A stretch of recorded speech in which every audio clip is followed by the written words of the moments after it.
Class data structure and algorithm के अंदर ये हमारा सेकंड लेक्चर है। इसमें हम एल्गोरिदम को देखेंगे और एल्गोरिदम नोटेशन जो यूज़ होंगी उसको चेकआउट करेंगे कि वो कौन से एल्गोरिदम नोटेशंस हैं और एल्गोरिदम होता क्या है। सबसे पहले हम बात करते हैं कि एल्गोरिदम क्या चीज़ है। बेसिकली जब हमारे पास कोई भी प्रॉब्लम आ जाती है तो उसको जब हम स्टेप बाय स्टेप सॉल्व करने की कोशिश करते हैं तो उसको हम क्या बोलते हैं कि ये क्या है, उसका एल्गोरिदम है। यहाँ सिंपली आप ये कह सकते हो कि step by step procedure to solve a problem is called the algorithm. अब इस बात से हमें ये पता चलता है कि एल्गोरिदम में क्या है, डिफरेंट स्टेप्स हैं। हर एक जो स्टेप है अगर हम उसे सक्सेसफुली इम्प्लीमेंट करते जाते हैं तो देन लास्ट में हमारी जो प्रॉब्लम है वो सॉल्व हो जाएगी। और हर एक प्रॉब्लम के लिए एक स्पेसिफिक एल्गोरिदम डिज़ाइन किया जाता है, बनाया जाता है, और उसमें जो हर एक जो स्टेप है उसको डिफरेंट नोटेशन के साथ, डिफरेंट सिंबल के साथ, एक महसूस स्पेसिफिक वे के साथ लिखा जाता है। उन स्टेप्स को अगर आप लोगों ने राइट डाउन करना है तो आप लोगों को इन नोटेशंस को फॉलो करना पड़ेगा और फिर जाके आपको एक स्टैंडर्डाइज जो एल्गोरिदम है वो डिफाइन करेंगे। आप एल्गोरिदम को एक जनरल सॉल्यूशन भी कह सकते हैं किसी भी प्रॉब्लम का, यानी कि एल्गोरिदम बेसिकली क्या है, एक जनरल सॉल्यूशन है किसी भी प्रॉब्लम को सॉल्व करने का। जब आप लोग कोई भी एल्गोरिदम डिज़ाइन कर लेते हो, बना लेते हो, देन आप लोग किसी भी प्रोग्रामिंग लैंग्वेज को चूज़ करोगे और फिर उस प्रोग्रामिंग लैंग्वेज को यूज़ करते हुए जो एल्गोरिदम आपने डिज़ाइन किया है उसको फॉलो करके आप कोई भी प्रोग्राम डिवेल्प कर सकते हैं। इन शॉर्ट वर्ड या मैं आसान लफ्ज़ों में मैं आप लोगों को बताता हूँ कि अगर फॉर एग्जाम्पल मैंने कोई घर बनाना है तो मैं क्या करता हूँ, उसका एक रफ सा स्केच बना लेता हूँ कि पहले मैंने ये काम करना है, यहाँ पे ये चीज़ होगी, इसके बाद ये चीज़ होगी, इसके बाद ये चीज़ होगी। तो एल्गोरिदम बेसिकली यही काम, एक रफ सा एक जो है आइडिया है, एक रफ सी स्टेटमेंट्स हैं, एक रफ सा एक आप कह लें कि एक नक्शा है जिसकी बेस पे आप लोग क्या कर रहे होते हो कि अपना प्रोग्राम डिवेल्प कर रहे होते हो। अब इसके अंदर मैंने आप लोगों को बताया है कि आप लोग क्या करते हो कि नोटेशन यूज़ करते हो। अब हर एक स्टेटमेंट के लिए, हर एक फंक्शन के लिए डिफरेंट जो नोटेशन यूज़ की जाती है, तो उसी में से एक जो नोटेशन है वो क्या है, इनपुट स्टेटमेंट, या आप सिंपल इनपुट बोलोगे। इनपुट बेसिकली क्या है, statement input are the statement use to algorithm to enter data into a variable. आप लोग सी लैंग्वेज आप लोगों ने पढ़ा है, तो जब भी आप लोग क्या करते हो, यूज़र से कोई भी वैल्यू लेनी हो तो आप लोग सी इन यूज़ करते हो कि cin name of the variable देते हो, ठीक है, cin greater than the name of the variable. अब उसी लाइन को अगर आपने एल्गोरिदम में शो करवाना है तो आप लोग क्या करोगे, इनपुट यूज़ करोगे। आप सिंटैक्स क्या होगा, input then name of the variable. अब अगर फॉर एग्जांपल मैंने एक वैल्यू जो है वो वेरिएबल एन में इनपुट करवानी है तो उसके लिए मुझे स्टेटमेंट क्या लिखनी पड़ेगी, इनपुट और देन एन। एन क्या है, यहाँ पे वेरिएबल नेम है जिसमें मैं वैल्यू यूज़र से इनपुट करवा के इसके अंदर असाइन करूँगा। इसी तरह अगर मैंने कोई भी स्टेटमेंट, कोई भी मैसेज, कोई भी वेरिएबल को डिस्प्ले करवाना है तो सी प्लस प्लस में सी आउट को हम यूज़ किया करते थे, लेकिन यहाँ पे एल्गोरिदम के अंदर आप सी आउट यूज़ नहीं करोगे बल्कि सिंपल प्रिंट जो कीवर्ड है, प्रिंट जो वर्ड है वो यूज़ करोगे। कोई भी मैंने मैसेज शो करवाना है, फॉर एग्जांपल हाई क्लास, ठीक है, तो मैं क्या करूँगा, print space double quotation then hi H I then space class और डबल कोटेशन, और मैं यहाँ पे कोई भी सेमी कॉलन कॉलन कुछ भी यूज़ नहीं करूँगा। तो इस तरह आप लोग कोई भी जो है मैसेज एल्गोरिदम में शो करवा सकते हो। अगर मैंने फॉर एग्जांपल किसी भी वेरिएबल को शो करवाना है तो मैं सिंपली क्या लिखूंगा, print then name of the variable. For example मेरे पास जो वेरिएबल है वो एन है तो मैं क्या लिखूंगा, प्रिंट एन लिख दूंगा। तो इस तरह जो है कोई भी मैसेज या कोई भी वेरिएबल आप एल्गोरिदम के अंदर शो करवा सकते हो। और यहाँ पे कंफ्यूज नहीं होना कि एल्गोरिदम को शायद हम कोडिंग में लिखेंगे, नहीं, बल्कि ये आप अपनी आसानी के लिए एक रफ सा आइडिया बना रहे हो, एक एल्गोरिदम नोटेशन को यूज़ करके एक जो स्केच है क्रिएट कर रहे हो, ताकि आपको पता चले कि पहले स्टेप पे मैंने क्या करना है, फिर स्टेप पे क्या करना है, थर्ड पे, फिर फोर्थ पे, एंड सो ऑन। इसकी एग्जांपल जो है वो मैंने यहाँ पे आप लोगों को दी हुई है ताकि आप लोगों का ये कंसेप्ट क्लियर हो। तो उसने स्टेटमेंट क्या दी है, कहता है कि राइट एन एल्गोरिदम, एक एल्गोरिदम लिखें टू गेट टू नंबर, कि जो दो नंबर गेट करेगा, एंड टू कैलकुलेट देयर सम, और फिर उनका सम कैलकुलेट करेगा। अब अगर इस स्टेटमेंट को देखें तो इसमें उसने डिफाइन किया है राइट एन एल्गोरिदम, उसने प्रोग्राम का नहीं बोला। अगर प्रोग्राम का बोलता देन फिर हम वाइड मेन लगाते और फिर इंटीजर लेते, लेकिन उसने एल्गोरिदम का बोला है। और उसमें उसने क्या बोला है, गेट टू नंबर्स, कि हमने दो नंबर गेट करने हैं। इट मीन कि हमने वैल्यू यूज़र से गेट करनी है। और एल्गोरिदम में जब भी आपने यूज़र से वैल्यू गेट करनी है तो आप लोग क्या यूज़ करोगे, इनपुट कीवर्ड यूज़ करोगे। लेकिन उससे पहले आप लोगों ने क्या करना है कि आपने नंबरिंग देनी है, हर एक स्टेप को आप स्पेसिफिक नंबर असाइन करोगे एल्गोरिदम के अंदर। आप देखें फर्स्ट नंबर मैंने इनपुट करना है तो मैं सिंपल क्या लिखूंगा, इनपुट फर्स्ट नंबर इन ए। इसको आप सिंपल वर्ड में इनपुट ए भी काट सकते हो। इस बात का भी यही मतलब है कि हम पहला नंबर जो है वो इनपुट कर रहे हैं और ए वेरिएबल में असाइन कर रहे हैं। अब सेकंड नंबर भी इनपुट करवाना है तो उसके लिए भी हम क्या करेंगे कि input first second number in B, यहाँ पे सेकंड आता है, बाई मिस्टेक यहाँ पे फर्स्ट लिखा गया है, तो आप वहाँ पे इनपुट बी कर दोगे। इसके बाद हमने दोनों को जमा करना है तो मैं एक तीसरा वेरिएबल लेता हूँ, s is equal to A plus B. A plus B को मैंने जमा किया और उसकी वैल्यू मैंने s को असाइन कर दी है। ये मेरा स्टेप नंबर क्या था, 3 था। इसके बाद मैंने प्रिंट करवाना है तो मैं प्रिंट और s लिखूंगा और एट द एंड मैं क्या करूँगा, इसको एंड लिख दूंगा। अब ये क्या है, ये एक एल्गोरिदम है जो क्या कर रहा है कि एक ऐसे प्रोग्राम को पॉइंट आउट कर रहा है जिसमें हम दो नंबर यूजर से गेट करेंगे और फिर उसको जमा करके किसी तीसरी वेरिएबल में देंगे और फिर चौथे स्टेप पे जाके हम उसे प्रिंट करेंगे। अब अगर फॉर एग्जांपल मैं आप लोगों को ये एल्गोरिदम दे देता हूँ तो आपको समझ आ जाएगी कि सबसे पहले मैंने इन दो वेरिएबल डिक्लेयर करने हैं ए एंड बी, ठीक है। फिर मैंने उसका उनको सी इन करना है। जब सी इन हो जाएगा मैं तीसरा वेरिएबल लूँगा और इसके अंदर ए और बी की वैल्यू जमा करूँगा और फिर चौथे स्टेप पे जाके मैं सी आउट करके उस जो सम है वो शो करवा दूंगा और लास्ट में मैं अपनी ब्रैकेट्स वाइड में की बंद करके मूव कर जाऊँगा। तो ये देखेंगे कि ये इन्होंने क्या किया कि ये आपको एक गाइडलाइंस दे रहा है कि आपने ये काम इस तरह करना है। तो एल्गोरिदम बेसिकली सिंपली गाइडलाइन है जो कि आप अपने जूनियर्स को या अपने जो है मैनेजर है उसको प्रोवाइड कर सकते हो, या जो आपका जो सीनियर जो डेवलपर है उसको दे के आप उससे गाइडलाइन ले सकते हो। इसके अलावा और भी बहुत से स्ट्रक्चर्स हैं जिनके लिए एल्गोरिदम एल्गोरिदम में स्पेसिफिक नोटेशंस हैं, वो भी हम देखते हैं। तो अभी बात करते हैं सिलेक्शन स्ट्रक्चर की। अब सिलेक्शन स्ट्रक्चर क्या है, आपको पता है कि सिलेक्शन स्ट्रक्चर एक ऐसा स्ट्रक्चर है जो कि डिसीजन के लिए हम यूज़ कर रहे होते हैं। यहाँ किसी भी कंडीशन को चेक करने के लिए, टेस्ट करने के लिए हम सिलेक्शन स्ट्रक्चर यूज़ कर रहे होते हैं। अगर कंडीशन ट्रू हो जाती है तो स्टेटमेंट या सेट ऑफ स्टेटमेंट एग्जीक्यूट हो जाती हैं या फिर इग्नोर हो जाती हैं।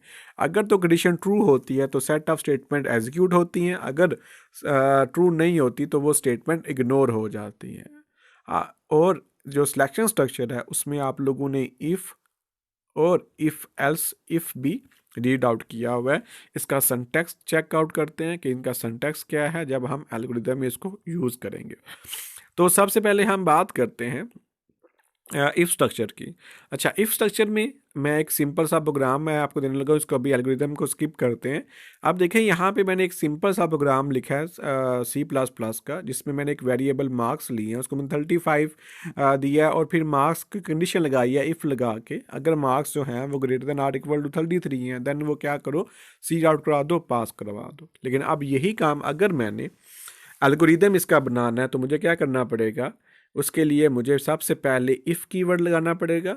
इसके बाद कंडीशन देनी पड़ेगी, फिर मैं देन कीवर्ड लगाऊंगा और इसके बाद स्टेटमेंट 1 स्टेटमेंट 2 यानी कि जो भी body of the if condition if है वो मैं यहाँ पे पूरा लिख दूंगा और लास्ट पे मैंने एंड इफ़ ज़रूर देना है।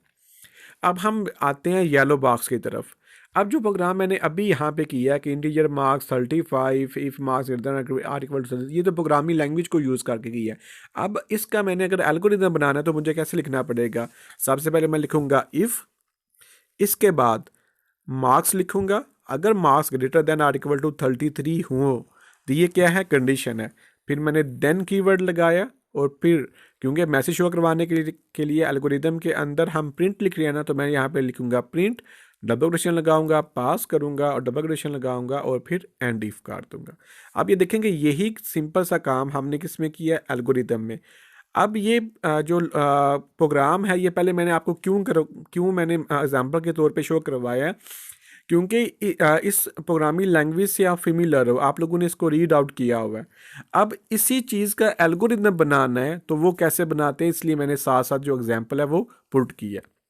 और जो इफ स्ट्रक्चर है उसका जो जनरल सिंटैक्स है वो भी मैंने मिड के अंदर, जो मिड बॉक्स है, if condition then statement 1 statement 2 और एंड इफ, ये मैंने साथ मेंशन किया ताकि आप लोग ज़्यादा कंफ्यूज ना हो। होप सो इस स्ट्रक्चर का जो एल्गोरिदम है या जो स्पेसिफिक नोटेशंस हैं वो आपको समझ आ गई होगी। नेक्स्ट हम मूव करते हैं इफ़ एल्स स्ट्रक्चर के ऊपर। अब इफ एल्स जो स्ट्रक्चर है ये भी सेम टू सेम जो है प्रोग्रामिंग लैंग्वेज के अंदर हम यूज़ करते आ रहे हैं, लेकिन इसका जो एल्गोरिदम है या इसके लिए जो नोटेशन स्पेसिफाई की गई है वो कैसे लिखनी है। सबसे पहले मैंने एग्जांपल के तौर पे वही मैंने दिया है कि जिसमें हम क्या करते हैं कि इंटीजर मार्क्स 35, अगर मार्क्स जो हैं 33 से बड़े होंगे, ज़्यादा होंगे या उसके इक्वल होंगे तो पास, वरना हम फेल शो करवा देंगे। लेकिन इफ़ एल्स स्ट्रक्चर का जो जनरल सिंटैक्स है वो कैसे लिखने हैं आपने? सबसे पहले आपने इफ़ लिखाना है, कंडीशन देनी है, देन और जो कंडीशन ट्रू होने पे जो ब्लॉक ऑफ स्टेटमेंट आपने शो करवानी है वो फिर आप लोग देन के बाद लिखोगे। अगर कंडीशन फॉल्स हो जाती है वो किसके पास जाता है? एल्स के पास। और एल्स के पास जाने के बाद जो ब्लॉक बी है वो क्या हो जाएगा? एग्जीक्यूट हो जाएगा। अब इसी प्रोग्राम का अगर मैंने एल्गोरिदम लिखना है तो मैं कैसे लिखूंगा? मैं same as same if marks condition the greater than or equal to 33, then print pass. मैं क्या लिखूंगा? Print pass. क्यों? क्योंकि यही वही स्टेटमेंट है जो कि मैं कंडीशन के ट्रू होने पे एग्जीक्यूट करवाना चाह रहा हूँ। अगर आप मल्टीपल स्टेटमेंट एग्जीक्यूट करवाना चाहते हो तो एल्स से पहले और इफ़ के बाद जहाँ पे पास लिखा हुआ है प्रिंट पास, वहाँ पे आप जितनी मर्जी स्टेटमेंट एग्जीक्यूट लिख दें तो वो अपॉन द कंडीशन ट्रू होने पे वो सारी की सारी एग्जीक्यूट हो जाएंगी। और फिर आप लोगों ने क्या करना है? एल्स लगाना है और एल्स में क्या होगा? Print fail. अब ये फेल तब होगा जब ऊपर वाली कंडीशन फॉल्स हो जाएगी और फिर एट द एंड आप लोग लिखोगे एंड इफ। अब ये एंड इफ साथ कीवर्ड आपने ज़रूर लगाना है क्योंकि इसका सिंटैक्स है ये हमें एंड ऑफ द जो बॉडी ऑफ इफ है उसको इंडिकेट करवाएगा कि यहाँ पे जो बॉडी ऑफ इफ है वो क्लोज हो चुकी हुई है, यानी कि ख़त्म हो चुकी हुई है। इसके बाद हम बात करते हैं लूपिंग स्ट्रक्चर पे। आपको पता है कि लूपिंग स्ट्रक्चर एक ऐसा स्ट्रक्चर होता है जो कि सेट ऑफ स्टेटमेंट या स्टेटमेंट को बार बार रिपीट कर रहा होता है, और वो स्टेटमेंट जो कि बार बार रिपीट हो रही होती हैं उनको हम बॉडी ऑफ द लूप भी बोलते हैं। लेकिन एल्गोरिदम नोटेशन के अंदर आप लोग रिपीट का कीवर्ड लूपिंग स्ट्रक्चर के साथ ऐड करोगे जो कि सेट ऑफ स्टेटमेंट या स्टेटमेंट को बार बार एग्जीक्यूट करवाएगा। और इसके अंदर आप लोग दो जो हैं लूप यूज़ करोगे, एक फार लूप, एक वाइल लूप। चलिए देखते हैं कि फार लूप को कैसे आपने यूज़ करना है और वाइल को कैसे यूज़ करना है। तो सबसे पहले बात करते हैं फार लूप के ऊपर। तो फार लूप में बेसिकली आपने क्या लिखना है? सबसे पहले रिपीट, ये कीवर्ड है, इसके बाद फार लिखना है। अब आपको पता है कि हर एक लूप है उसको रन करने के लिए हमें एक स्पेसिफिक वेरिएबल चाहिए। तो यहाँ पे आपने वेरिएबल का नाम देना है, फिर इक्वल टू का साइन लगाना है असाइनमेंट ऑपरेटर का। इसके बाद वो लूप कहाँ से स्टार्ट हो, स्टार्टिंग कंडीशन यहाँ पे देनी है। इसके बाद टू कीवर्ड लगाना है और एंडिंग पॉइंट दे देना है। फॉर एग्जाम्पल मैं चाहता हूँ कि मेरा लूप 1 से लेके 5 तक हो, तो मैं क्या लिखूंगा? Repeat for A is equal to 1 to 5। अब इसके बाद इंक्रीमेंट डिक्रीमेंट कितने का करना है वो आप बाय कीवर्ड लगाओगे और फिर इंक्रीमेंट डिक्रीमेंट करोगे। यानी कि हम करते हैं ना कि ए प्लस प्लस या a is equal to A plus two, तो यहाँ पे भी आपने बाय कीवर्ड लगा के अगर आपने ए का इंक्रीमेंट करना है तो 1 लगाओगे, अगर आप 2 का इंक्रीमेंट करना है तो आप लोग बाय 2 लगाओगे। इसके बाद बॉडी ऑफ द लूप यहाँ पे डिफाइन करनी है और फिर एंड ऑफ द लूप जो है वो डिफाइन कर देना है ताकि हमें पता चले कि यहाँ पे body of the loop and हो रही है। एग्जाम्पल के साथ इसको देखते हैं। सबसे पहले मैंने एक सिंपल सा प्रोग्राम मैंने शो किया जिसमें मैंने एक वेरिएबल इंटीजर ए लिया है जो कि फार लूप चलाने के लिए यूज़ होगा और ये लूप 1 से लेकर 5 तक रन होगा और हर दफ़ा ए इसकी वैल्यू में ए का इजाफा होगा और फिर सी आउट ए यानी कि 1 2 3 4 5 हमें जो है आउटपुट शो हो जाएगी। लेकिन जो ही मैं इसका एल्गोरिदम डिफाइन करूँगा तो मुझे एल्गोरिदम कैसे लिखना पड़ेगा, मुझे सबसे पहले जो है स्टार्ट कीवर्ड लगाना पड़ेगा, देन स्टेप नंबर 2 पे रिपीट। अब स्टेप नंबर 3 क्या है, step number 3 basically body of the loop है। यानी कि देखिए ना एंड ऑफ स्टेप जो एंड ऑफ स्टेप 2 लूप के मिड में क्या आ रहा है, print A. Body of the loop में सिर्फ एक ही जो लाइन है स्टेटमेंट एग्जीक्यूट करवानी है ना, तो उसका जो लाइन नंबर क्या है 3 है, तो इसलिए हम बोलेंगे कि रिपीट करो किसको, स्टेप नंबर 3 को, यानी कि प्रिंट ए को उस वक्त तक रिपीट करो। कब तक रिपीट करना है, फार ए इज इक्वल टू 1 to 5 के फार लूप है ये और 1 to 5 तक ये क्या हो जाएगा, चलेगा लूप बाय 1 का मतलब क्या है कि हर दफ़ा ए के वैल्यू में ए का इजाफा होगा। अगर फॉर एग्जांपल सबसे पहले क्या होगा, a is equal to 1 to 5 by 1, तो वो पहली दफ़ा ए प्रिंट 1 प्रिंट करेगा, फिर दूसरी दफ़ा इंक्रीमेंट कितने का लगाएगा 1 का। क्यों, क्योंकि आपने बाय 1 लिखा हुआ है। अगर यहाँ पे आप बाय 2 लिखते तो वो 2 का इंक्रीमेंट करवाता, तो 1 + 2 3 और फिर 3 और ये 3 मरतबा प्रिंट हो जाना था। अब जब आपका body of the loop and हो जाता है यहाँ जहाँ पे, तो आपने क्या करना है कि आपने ब्रैकेट स्टार्ट करनी है और एंड ऑफ स्टेप 2 लूप, ये आपने स्टेटमेंट जरूर लिखनी है। अब स्टेप 2 में क्या लिखा हुआ है, रिपीट वाला लिखा हुआ है ना, लूप की स्टेटमेंट लिखी हुई है ना, तो इसलिए आपने यहाँ पे इंडिकेट करवाना है कि यहाँ पे जो एंड ऑफ स्टेप 2 है जो लूप की वो ख़त्म हो जाती है, और एट द एंड आपने एग्जिट का कीवर्ड लगाना है जो कि इंडिकेट करेगा, जो कि डिफाइन करेगा कि यहाँ पे आपका पूरा का पूरा प्रोग्राम बंद हो रहा है, ख़त्म हो रहा है। तो इस तरह आप लोग लूप जो है रिपीट स्टेटमेंट को यूज़ करते हुए, रिपीट कीवर्ड को यूज़ करते हुए किसी भी फॉर लूप को इम्प्लीमेंट कर सकते हो। अब जब हम बात करते हैं रिपीट वाइल की, तो वाइल का भी वही काम है, सिर्फ सिंटैक्स का डिफरेंस आता है। तो उसके लिए आप लोगों ने क्या करना है कि सबसे पहले रिपीट कीवर्ड लगाना है, फिर वाइल लगाना है, उसके बाद ब्रैकेट में कंडीशन देनी है, body of the loop define करना है, और फिर यहाँ पे भी एंड ऑफ द लूप, और ये end of the loop indicate करेगा कि यहाँ पे बॉडी जो है आपका लूप टर्मिनेट हो रहा है, बंद हो रहा है। लेकिन इसका भी एग्जांपल के साथ देखते हैं। अब सेम टू सेम अगर मैंने जो है 1 से लेके 5 तक मैंने शो करवाना है, तो मैं integer A is equal to 1 लिखूंगा, while A less than equal to 5 है, ए के वैल्यू में मैं जो है वो शो करवाऊंगा, फिर ए प्लस प्लस, ये छोटा सा प्रोग्राम।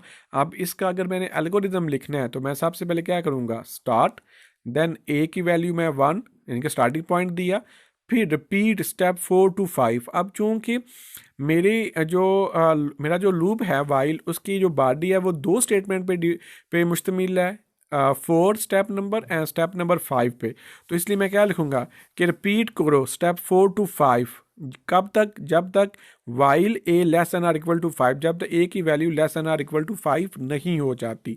तो प्रिंट ए एंड फिर हम क्या करेंगे, ए का इंक्रीमेंट करेंगे, a is equal to A plus 1। अब यहाँ पे आप लोगों ने ए प्लस प्लस नहीं लिखना, क्यों, क्योंकि वो स्पेसिफिक सी लैंग्वेज की नोटेशन है, वो सी लैंग्वेज के अंदर उसको माना जाता है। लेकिन यहाँ पे अगर आपने इंक्रीमेंट करना है तो आप लोग लिखोगे a is equal to A plus 1, या a is equal to A plus 2, या a is equal to A plus 3।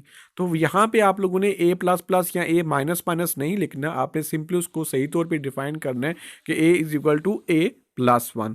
और फिर एंड ऑफ स्टेप 3, क्योंकि स्टेप 3 के अंदर लूप लगा हुआ है और यहाँ पे लूप टर्मिनेट हो रहा है, तो यहाँ पे आपने एंड ऑफ स्टेप 3 लिख देना है, और फिर लास्ट में एग्जिट का कीवर्ड लगा के आप लोग इसको टर्मिनेट कर सकते हो।